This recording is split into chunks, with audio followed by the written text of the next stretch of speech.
Zach with Web3 Reviews. Thank you for being with us. Today it is Wednesday, February 26th, and we're going to be talking about the crypto market. Let's go. Remember that none of this is financial advice. XRP sitting at $2.20. Man, you look around, you'd have thought it was the movie Chicken Little. People are running around saying that the sky is falling. I'm here to tell you this is not the case. We got a lot of inexperienced people. We got a lot of people with experience who still fall victim to the market sentiment. When the price is up, people are euphoric. And when the price is down, people are scared. You have to buy when people are scared, and you should be selling when people are euphoric. Now, if it's just small percentage gains, I'm not a day trader, okay? I'm not a day trader, nor do I pretend to be. I just don't make trades at all. What I do is I buy crypto assets I like, mainly XRP, Flare, Gala Music. I buy these assets and I hold them. But once you get a times 10, a times 20, you should start selling little bits. Take your initial money out so you're only playing with house money. You don't want to walk away from here with no money. You don't want to get caught holding the hot potato. And I think a lot of Bitcoin folks are starting to feel that fear right now, that they're potentially going to be caught holding the hot potato. Bitcoin sitting at 86,000. I mean, look at this 7-day chart. We were at 96K. We took a little dip. We're only down 11% on the 7-day. People are saying that the sky is falling. When in doubt, zoom out. And you don't even have to zoom out that far. Zoom out 7 days. Bitcoin's down 11%. Blockchain backer apparently had been predicting this the whole time. He thinks that now we're going to see the rotation into the alt season. And I'm ready for that. Blockchain backer, he's been ringing the dong for years, saying we're getting closer and closer. We're finally near that moment. But I appreciate that guy for real. Because a lot of these people who are influencers, they're predicting black swan events, like how you're going to not be able to use cash, banks are going to close, and the power's going to go out. You're going to have to be ready for martial law. And only then, once every other crypto asset is crashed to nothing, XRP will rise like a phoenix. I'm not here to tell you any of that. I think that the crypto market's going to go all together. Do I think all 20 million cryptos in existence are going to survive the storm? No, I don't. I think there's going to be a few thousand, if that, which provide use cases and survive. All these meme coins aren't going to make it. They're not. I'm sorry, Bert on the XRPL. But yeah, if you can survive these downtrends, if this drop didn't scare you, then maybe you're becoming seasoned. Look around the room at people freaking out and say, why are you freaking out? Ethereum, 2,300. You look at the 7-day, pretty similar chart to Bitcoin. 1 month. I mean, Ethereum was $3,200. Now it's $2,300. It's down 23% on the 1 month. I think this is actually a good time for Ethereum. Think about this. They're down 23% on the 1 month going into Eth Denver. They're about to have a huge ETH conference, arguably one of the biggest in the industry. And right now they're down 20%. And we really haven't experienced any bull run for ETH. I bet some positive news is going to come out of this conference. I bet it is. And usually you see price cooked in before the news. But in this case, I think it's a little bit of a FUD situation where you got to hit the people with the fear, uncertainty, and the doubt. Ever since Trump's been in office, crypto has been going backwards, not the way which we would have liked. Sometimes bull runs are even harder than bear markets because you got to sit on your hands even more. You thought this was going to be easy? Like sitting at the casino and hitting the slot machine and you want it all you got to do is cash out? You've seen this video of this guy breaking the fucking slot machine. Apparently it said he was up 600K and the machine turned off. You'd be pissed too. And that's going to happen in crypto as well. We see it with meme coins all the time. People do round trips on meme coins all the time. They just can't cash out. It says you have an absurd number in your account and you can't cash out. Even if you have a blue chip, if your exit ramp is turned off, you won't be able to cash out. Or Uphold and Coinbase, they only let you cash out up to $9,000 at a time. What are you going to do when your asset goes to the moon and you're scared? Is it going to keep going to the moon? Is it going to go down? Is there going to be a pullback of massive proportions? Do you have your trust line set to exchange XRP for RLUSD right inside your Zaman wallet? You know, these are questions you got to ask yourself. How many exchanges are you KYC'd on? Do you have any no KYC exchanges that you could use a VPN to get to? Maybe a Mexi, maybe a Bitrue. I like these places. You should have a bunch of them. So I'm actually feeling a little bit optimistic on ETH. You know what? I'm going to ETH Denver. I decided I should go. I looked at the speakers. David Schwartz is speaking. Caitlin Long is speaking. We have the head from Layer Zero speaking. There are a bunch of powerhouses who are going to be there. BitBoy is going to be there. I decided I needed to go. As soon as I get off work on Friday, I'm flying to Denver. I'm going to be there for Saturday. I'm going to get a chance to meet with the DeEEP Network guys. I'm running a DeEEP Network miner.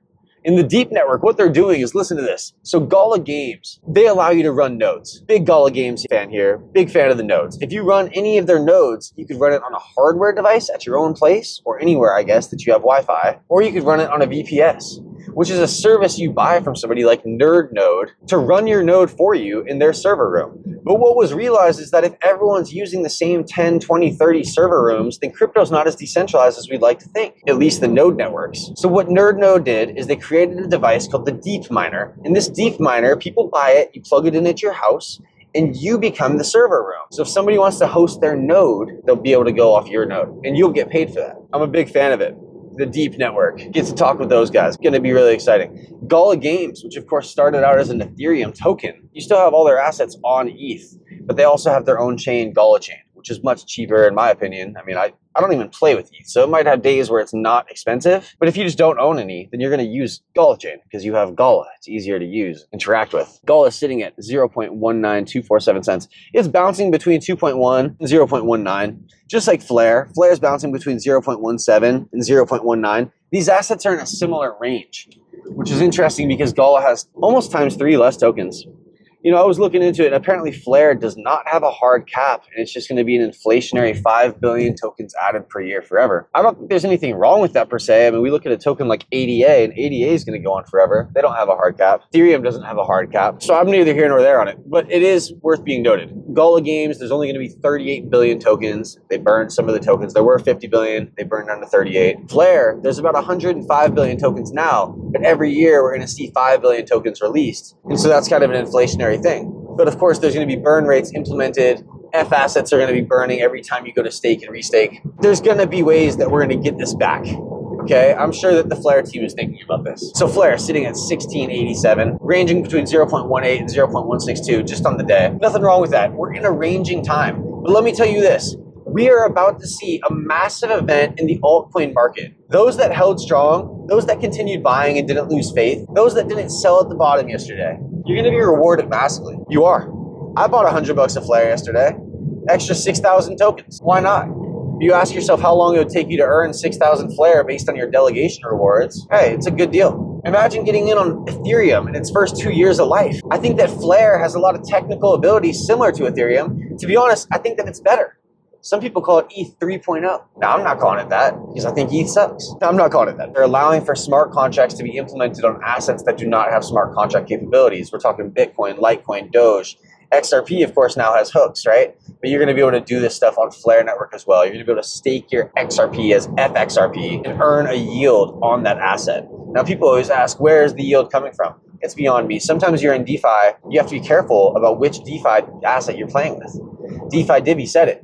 He said, don't play with more than 10% of your bag in DeFi. Probably the same with FXRP and these assets here. I don't know if I'd put 100% of my asset into the Flare network before it's fully tested. I mean, look at Kinetic Market. Kinetic Market had a hack, you know, and they skipped Songbird. So Songbird is supposed to be that canary network for Flare, where if you're a project that makes it to the main net, you have to go through the canary network to test out all the flaws and make sure there are no issues. Something like that hack could have got fleshed out in Songbird, and maybe it wouldn't have been as bad, or it would have said, hey, this is the point of Songbird. Songbird's sitting at dang near an all-time low. Yesterday it was at 4.82 cents, 0.48 tenths of a penny. That is an all-time low. I think that Songbird's going to do massive things here. It's ranked 3,500 out of all 20 million cryptos right now. I think Songbird's going to experience a run that's going to surprise a lot of people. Seriously, and they're going to be kicking themselves for selling their airdrop or for not just buying a few dollars of Songbird.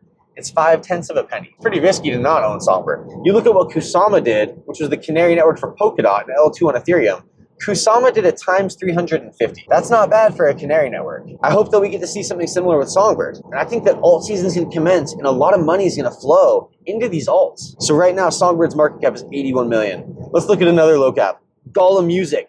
They also went to an all-time low in this most recent swing. An all-time low for Gala Music, which is a real ecosystem, as well as Gala Film. Gala Film's newer. Gala Music's been out for 2 years. And the fact that Gala Music only has a market cap of $2 million.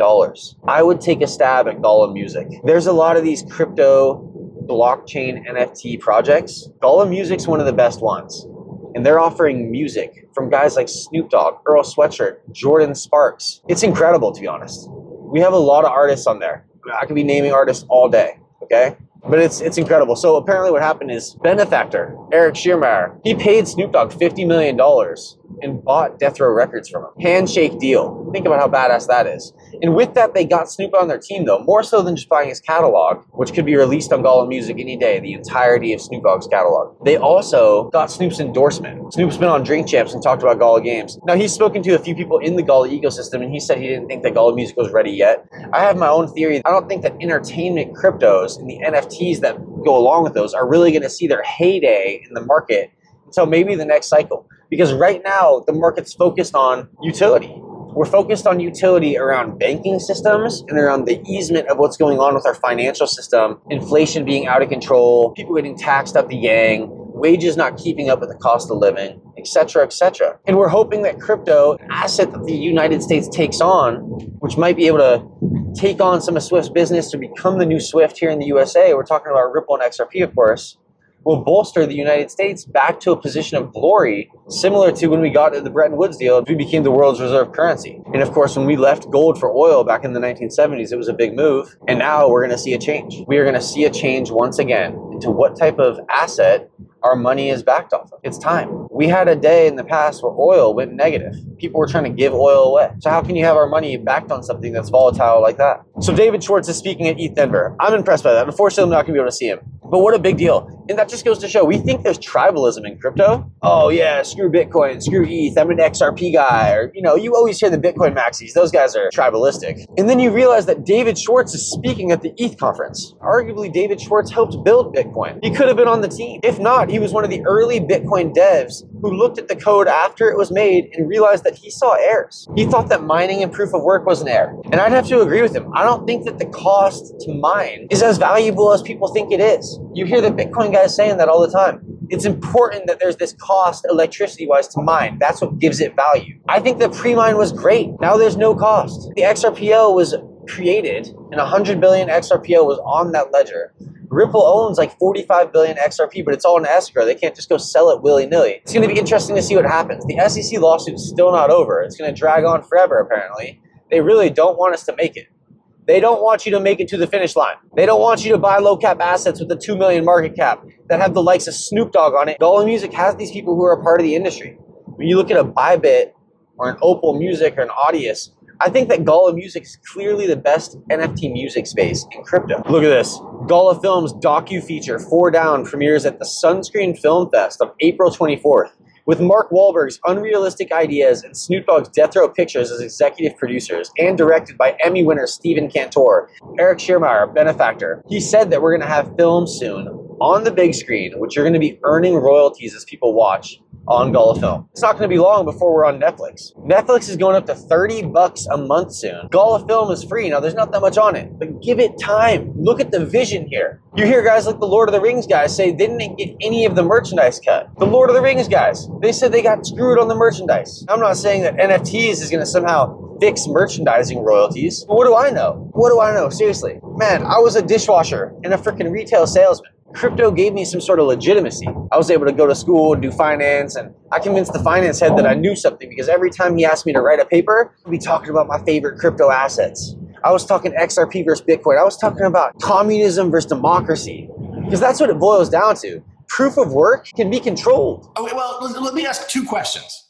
Okay. Do you think the Chinese Communist Party could, if they wanted to, control those 4 miners? No. If you have over 51% of the hash rate on computers, you can control the network. And if transactions take 17 hours to make, you can block addresses. You're going to say, we don't want that to go through. It needs to be instant and free. XRP is an easy pick in the market still. And while it's scarier to go after a Songbird, a Gala Music, or even a Gala and a Flare, I think that those are extremely worthwhile. I think that the percentage gains left in those assets is more so than in XRP, at least for this cycle. That's not to say that in 5 years, XRP is not going to be worth $1,000. I think it is. I think we're going to see XRP at 589. All right? Man, I know they're a hater. Someone's going to comment hating, and I'm going to tell them, get a Bart Simpson tattoo when it hits 589. I'll pay for it. All right, big dog? You big hater, you? Ye of little faith is what I've been calling people. That's how it goes. Anytime I see a big account on Twitter saying something, just purely shit, I call them ye of little faith. Yeah, the sky is falling. It's Chicken Little, okay? We got all these paper hand. They're not even paper hand, man.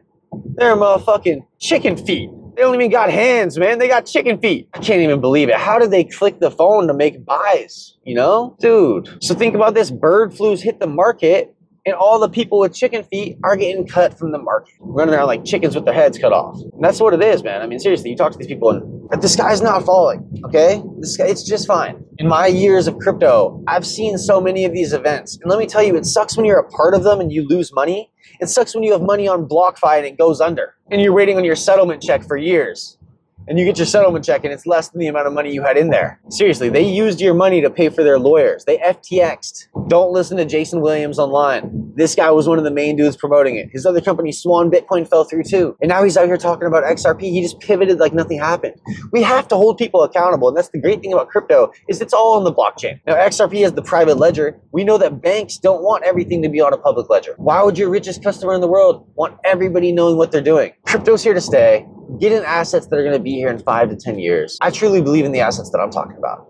I'm going to Eth Denver this weekend. I'm excited to be there. Let me know in the comments if you're going to be there. I'll be there Saturday. I'm going to be hitting Karate Combat Friday night. If you don't know about Karate Combat, oh man, that's a fun rabbit hole to go down. We're bringing sports to the blockchain. Hell yeah. And this gives transparency in how the fighters get to pick who they fight. Because the fans can say, no, I don't like how you're choosing these fights. You're letting the champ dodge somebody that we think would give him a good run. Why are you feeding them all these old men on their last leg? Let this guy build up his legacy saying, oh, he defended the belt this many times. Give him somebody good. We want Canelo Terrence Crawford. Come on. We want John Jones fighting Aspinall. And of course, in boxing and UFC, you can't have that. You don't get what you want in boxing and UFC. You get what the promoters want. Well, Karate Combat, if you hold the tokens, you get a say. All right? It's a DAO. Karate Combat is a DAO around mixed martial arts. And they put on cool events. That's where BitBoys fought. If they'd have me, I'd fight. And it makes my wife pissed to hear. So for a while, I was out of it. But I heard, hey, if you tell your wife you got a fight coming up, you tell her, hey, you're either going to be there or you're not. But I'm getting in there to kick some ass. That's real right there. I would love to be an influencer fight club. I'm putting it down. All right? Web3 Reviews is fighting an influencer fight club in the next 2 years. They're going to have me out. Your boy's going to be fighting at 205. Who's going to be sharing the ring with me? I don't know. How friendly is the competition going to be? Hopefully it'll be starch. It's MMA. You don't want to see a little hug fest. All right? Sometimes even in the UFC, you see two people who are like respecting each other too much. The NBA kills me with that shit. You know, everyone's buddy wants to be friends. Zach with Web3 Reviews. Thank you for being with us. Until next time.